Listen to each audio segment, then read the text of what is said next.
नमस्कार, मैं जितेंद्र चतुर्वेदी। बिहार की जो तस्वीर उकेरी जा रही है वो कम से कम उतनी सुनहरी तो नहीं है। फिर वो चाहे एनडीए की हो या महागठबंधन की, दोनों ही जगह जो रार है, जो तकरार है, वो बहुत ही व्यापक स्तर पर है। महागठबंधन की खुलकर दिखाई दे रही है और एनडीए की दिखाई नहीं दे रही है। बस फर्क इतना ही है, लेकिन भीतर घात दोनों जगह चल रही है। इसीलिए ये जो चुनाव है ये दोनों के लिए बड़ा कठिन माना जा रहा है। ये आप जरूर कह सकते हैं कि एनडीए को कुछ अपर हैंड है। वो क्यों है उसको भी समझेंगे, लेकिन पहले जो भीतर घात है उसका हम लोग आकलन करते हैं, जिस तरह की सूचना है उसके आधार पर। शुरुआत महागठबंधन से करते हैं। देखिए, महागठबंधन में जिस तरह का द्वंद्व है वो एकदम साफ है। यहां पर राजद और कांग्रेस का संबंध उसी तरीके का अब हो चुका है जैसा महाराष्ट्र में कांग्रेस और उद्धव ठाकरे गुट का था। कारण एक ही है, वहां भी सीटों के बंटवारे को लेकर दोनों दलों में सबसे ज्यादा सिर फुटौल थी, और यहां भी जो सीटों का बंटवारा है वो एक बड़ा मुद्दा बना हुआ है। कहा तो यहां तक जा रहा है कि जो सीटें राजद के पास हैं, राजद अपने लिए, यानी उनके जो कार्यकर्ता हैं वो राजद, भाकपा माले और सैनी, यहीं तक जो है वो काम करने वाले हैं। कांग्रेस को उनकी हाल पर छोड़ देने वाले हैं, इस तरह की चर्चा है।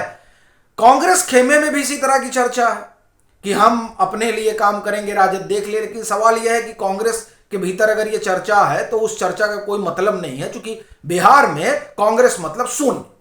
वहां कांग्रेस का कोई अपना राजनीतिक जनाधार नहीं है। एक जमाने में हुआ करता था तो वो जमाना बीत गया। अगर अभी कांग्रेस वहां किसी की बैसाखी पर खड़ी है तो वो है लालू प्रसाद यादव, तेजस्वी यादव, जिनके चेहरे पर उनको वोट मिलना है, और भाकपा माले। तो अगर ये राजनीतिक दल, आप एक तरह से कहें कि चुनाव के दरमियान कांग्रेस के उम्मीदवार के साथ खड़े नहीं होंगे तो बहुत मुश्किल है कि कांग्रेस वहां 2-4 सीट भी जीत पाए। ये तो एक बात हुई जो महागठबंधन के भीतर चल रही है। अब आते हैं एनडीए के भीतर क्या चल रहा है। एनडीए के भीतर भी सब कुछ गुड नहीं है, और उसकी एक वजह यह बताई जा रही है कि नीतीश कुमार नाराज हैं।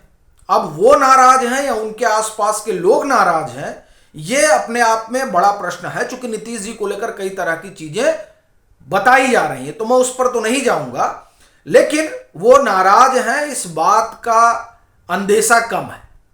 ज्यादा अंदेशा यह है कि आसपास के लोग नाराज हैं जो अपने लिहाज से चीजों को खेल रहे हैं। ये तो एक पहलू है।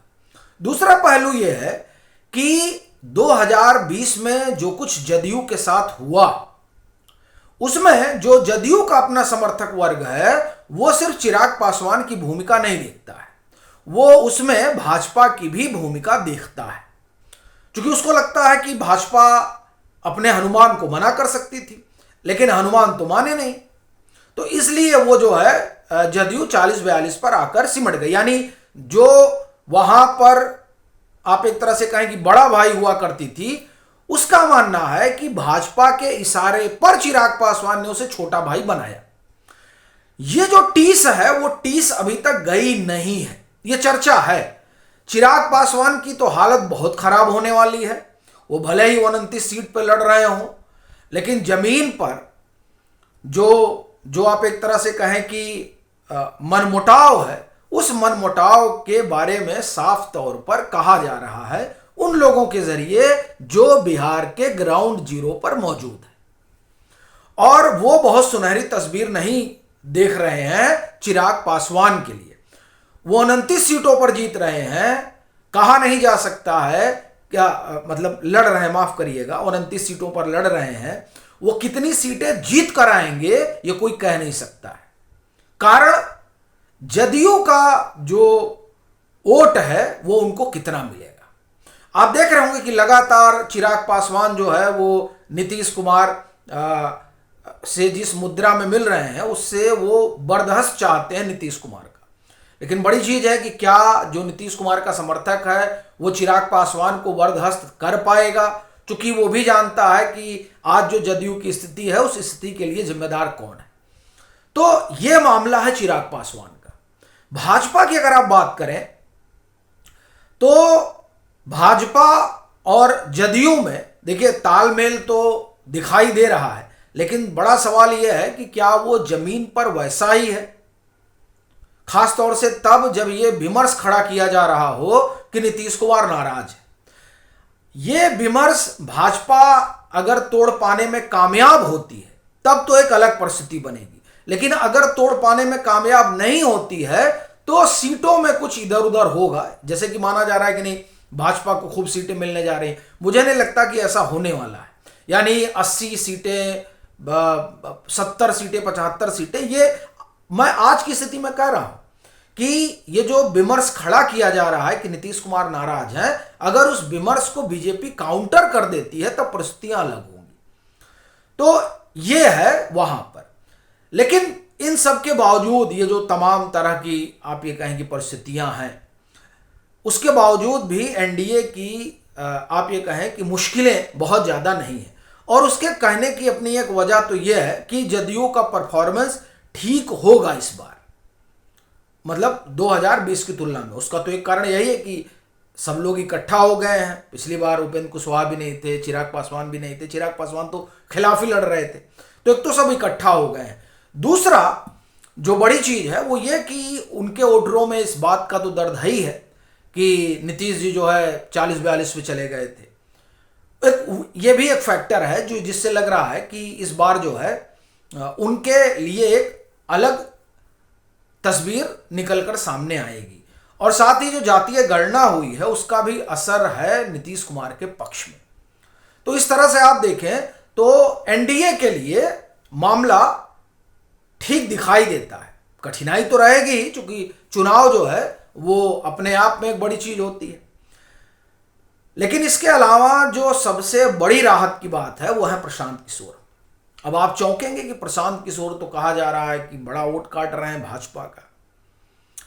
देखिए भाजपा का वो कितना वोट काट रहे हैं ये तो चुनाव के बाद पता चलेगा, लेकिन तेजस्वी यादव को वो जमीन पर ला रहे हैं ये साफ नजर आ रहा है।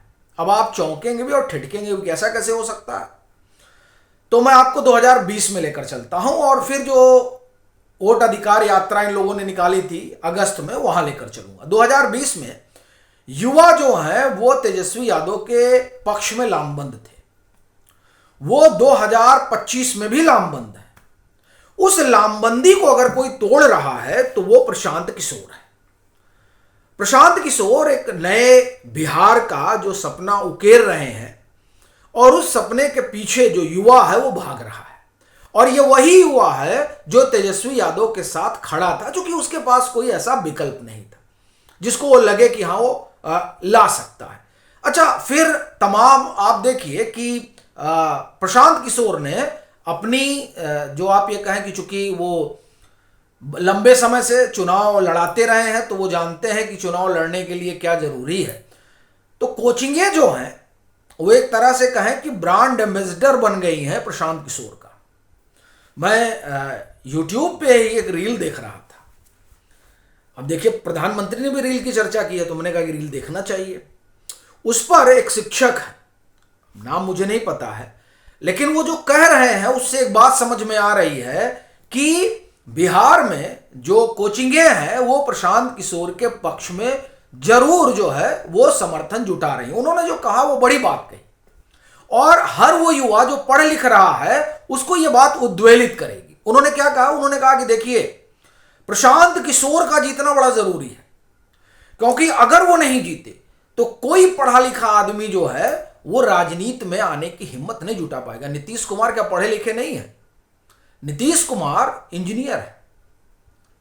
सो अब आप देखिए कि किस तरह से विमर्श खड़ा किया जा रहा है और इस विमर्श में प्रबुद्ध नागरिक, देखिए प्रबुद्ध नागरिक ही विमर्श खड़ा करते हैं, लेकिन ये जो विमर्श है ये विमर्श अगर किसी को नुकसान पहुंचा रहा है तो वो तेजस्वी यादव है, क्योंकि फिर वो युवा जो है वो प्रशांत के पक्ष में लामबंद होगा।